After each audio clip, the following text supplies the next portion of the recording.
the new Bad Empanada video has come out. I made this in like 2 weeks of doing nothing but working on a video, and it has definitively destroyed all of the denialist scum like Destiny, Lonerbox, you know, the usual suspects. Someone told me that Ethan Klein had denied the death toll, but I couldn't find anything about that. But yeah, I was finally sprung into action on the topic by seeing this shit too much from the worst people imaginable. So you believe Hamas? That's all they have to say about it. And I want to correct some people as well.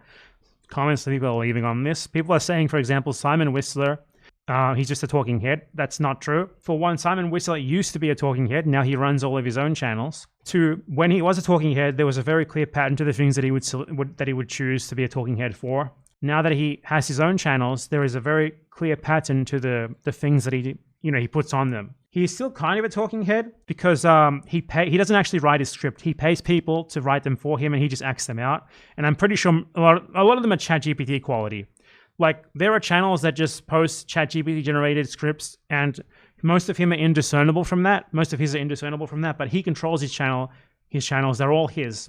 At least if they're not all his, he's like the co-owner. He's not just a random guy who does the presentation. And he said this himself, I believe, on Reddit. Well, I can't find it. I just have to take my word for it. But he did post on Reddit saying this. He pays people for the scripts, and then he chooses which ones he likes, and then he reads them. So there's that. Another thing people said is that there was like a minor error, like with my calculations. This should actually be 33% more, not 25% more. So the actual number is slightly higher, but that doesn't change anything about my argument. If anything, that favors me, so doesn't really change anything. I also made one other mistake that I honestly just couldn't be fixing, which is that I didn't check to make sure if the elderly are separated from men and women in general. But either way, 52, even if you remove all the elderly, 52% is still a ludicrous amount of civilian deaths compared to every other modern conflict. Though no one called me out on that. That's just something that I figured out myself.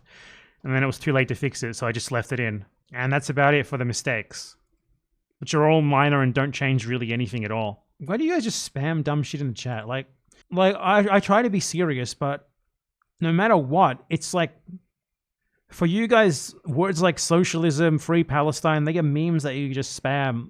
And that's really the extent of it. Like, can you think for a second? Can you be serious for a second? If you don't have anything on topic to say, just don't say it at all. If you're not talking about what is being spoken about at this specific moment in a remotely serious manner, just do not say anything. You don't have to leave you don't have to leave a comment on every fucking YouTube video with memes in it, commenting on something irrelevant to the topic. Like, people leave comments on my videos all the time, and it's like, oh, I love your new haircut, King. It's a video about like fucking genocide, and that's what you took from it. That's what you have to say about it. Anyway, give me all your money now. All of you who do that should pay me for the emotional damage and suffering that you cause. Compensation, reparations. I bet you're Turkish as well. You probably enslaved my Greek forefathers, so pay me reparations now.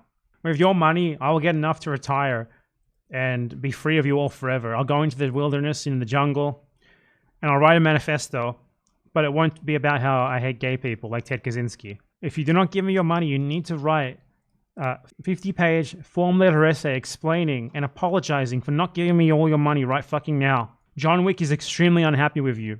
Why isn't there a movie about like a John Wick character who fights the people who deserve to be fought? Like the Israeli government, for example.